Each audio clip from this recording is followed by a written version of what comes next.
को नाम जप करो, पहले पाप भस्म होने दो, फिर आप देख लेना, फिर हृदय नाच पड़ेगा। ये ऐसा आनंद का मार्ग है। ये ऐसा थोड़ी कि तुम्हें कोई भुलावे में डालने के लिए क्या तुम दे दोगे।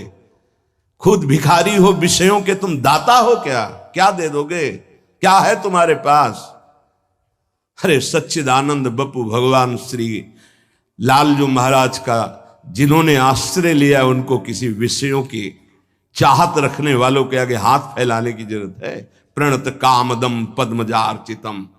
तो क्यों वो तुम्हें प्यार कर रहे हैं, क्यों वो तुम्हें दुलार कर रहे हैं? तुम्हारे मंगल के लिए कर रहे हैं। तुमको जो मिल रहा है उसको स्वीकार कर लो तो तुम्हारा जीवन कृतार्थ हो जाएगा। क्या है तुम्हारे पास? अरे जिनके पास अपार धन है वो भी चिंता और शोक से जल रहे हैं, क्योंकि मृत्यु उनका इंतजार कर रही है। मृत्यु धन से थोड़ी हटाई जा सकती है। मृत्यु का भय किसी पद से नहीं हटाया जा सकता, किसी वैभव से नहीं हटाया जाता। मृत्यु का प्रहार शरीर पर है। शरीर राग त्यागी ही मृत्यु भय से मुक्त है। राग का त्याग करना कोई खिलवाड़ नहीं है। भगवत अनुराग से शरीर के राग का त्याग होता है। यहां मलिनता बढ़ाते चले जा रहे हैं। वही भोग दृष्टि इतनी बढ़ जाती कि अपनी बेटी बहन के प्रति भी दृष्टि बढ़ जाएगी। कलिकाल विहाल के मनुजा ने मानत को अनुजा तनुजा। चाहे वो गुरु बहन हो, चाहे वो सगी बहन हो, चाहे वो बहन के समान पूज्य हो, जब दृष्टि मलिन तो वो मलिन ही देखती चली जाएगी। जब तक प्रेम जल से हृदय नहीं धोया जाता तब तक मलिनता का अंश बड़ी बड़ी साधना करने पर भी बना रहता है। अभी अनंत जन्मों से माया में आसक्त चित्त होकर के नाना प्रकार के शुभ अशुभ कर्म करने वाले जब भगवत कृपा से पुनः सत्संग प्राप्त करते हैं और साधन मार्ग में लगते हैं तो माया अपना प्रबल रूप धारण करती है। या तो ऐसी अनुकूलता प्रदान करती है कि वो भूल जाए, और या ऐसी प्रतिकूलता झोंक देती है कि उसको लगता है कुछ नाम जपने से नहीं, कुछ साधन करने से नहीं, दुख तो वैसे ही घेरे हुए है। धैर्य छूट जाता है और भगवत मार्ग से विमुख आचरण करने लगता है। इसलिए उपासक को बहुत सरल ढंग से समझना चाहिए कि पुरानी फसल यदि बाजरा बोई है और बाजरा की रोटी मिल रही तो अगली फसल गेहूं बो दिया तो कल ही नहीं रोटी बना लोगे। 5-6 महीने लगेंगे किसान मेहनत करके, खेती तैयार करके, दाना बो करके, सींच करके, संभाल करके, फिर भी वो अतिवृष्टि, अनावृष्टि, ओले वृष्टि आदि से बच जाए, सुरक्षित हो जाए, तो सुरक्षित अनाज घर आ जाए, फिर वो पीस कर रोटी बना सकता है। तुम अनंत जन्मों से मनमानी आचरण करते रहे, आज नाम शुरू किया है तो वो तूफान नहीं उठेगा। नष्ट करने के लिए वो अपना स्वरूप धारण करेगा। उसकी गुलामी सहते रहे हो अभी, काम क्रोध लोभ मोह मद मत्सर। अब तुमको धैर्य पूर्वक नाम को पकड़े रहना। जैसे आंधी चले तो हम पहाड़ का आश्रय ले लें, हटे ना इधर उधर, तो आंधी तूफान पहाड़ को नहीं उड़ा सकती। ऐसे ही श्री भगवान कह रहे मामेव ए प्रपद्यन्ते माया में ताम तरंति ते। माया का तूफान आएगा पर तुम मेरे चरणों को पकड़े रहना, छोड़ना नहीं। पर ये जिनका मलिन हृदय है ना, वो सोचते हैं 4 दिन नाम जप करेंगे सारे दुख मिट जाएंगे। हाँ, पक्का मिट जाएंगे, जड़ से मिट जाएंगे, पर धैर्य पूर्वक जीवन को आगे बढ़ाओ।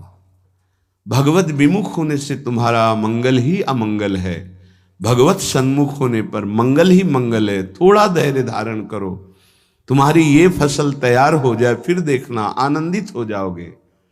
पर ये कुसंग मन का और तन का, ये दोनों परमार्थ में टिकने नहीं देते।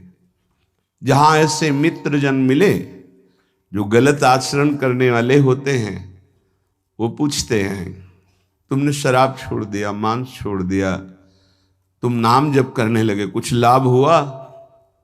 अरे कुछ नहीं होने वाला, तुम देख लो करके। उसके दिमाग में माया तो आक्रमण किए ही है। तत्काल नकारात्मक भाव आ जाता है कि नहीं नहीं, भगवत मार्ग में कुछ नहीं मिला, ठीक कह रहे हो, तो आओ हमारे संग फिर हो जाओ। फिर वो माया के मलिनाचरणों में उतर जाता है। वो संत द्रोह, भगवत द्रोह उसके हृदय में अपना स्थान बना लेता है। फिर जन्म जन्मांतर, युग युगांतर कब अवसर आएगा भगवत मार्ग में चलने का।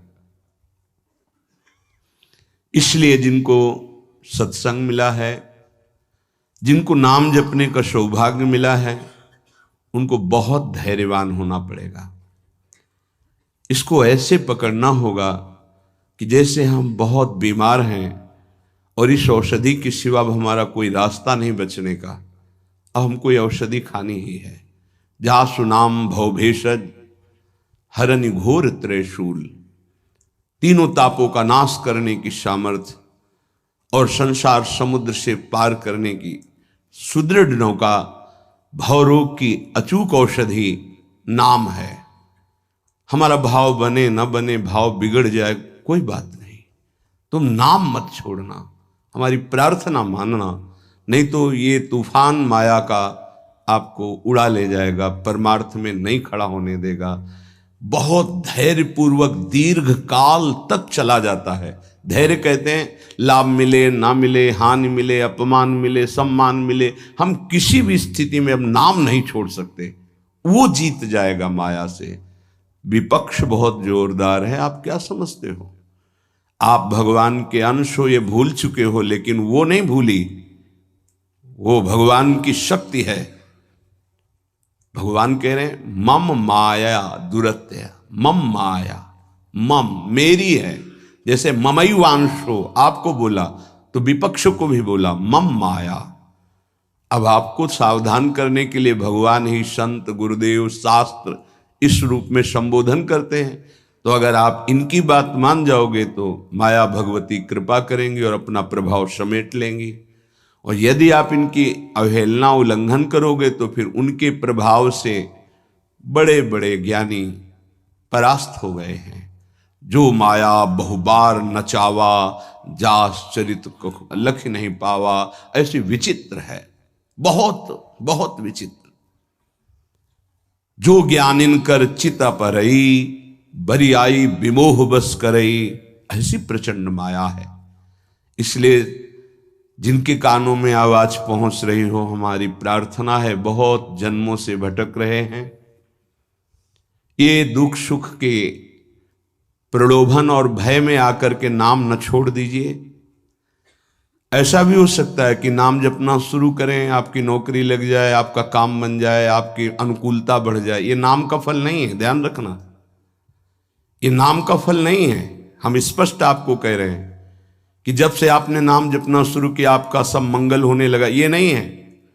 ये आपके पुण्यों का है, पूर्व पुण्यों का है।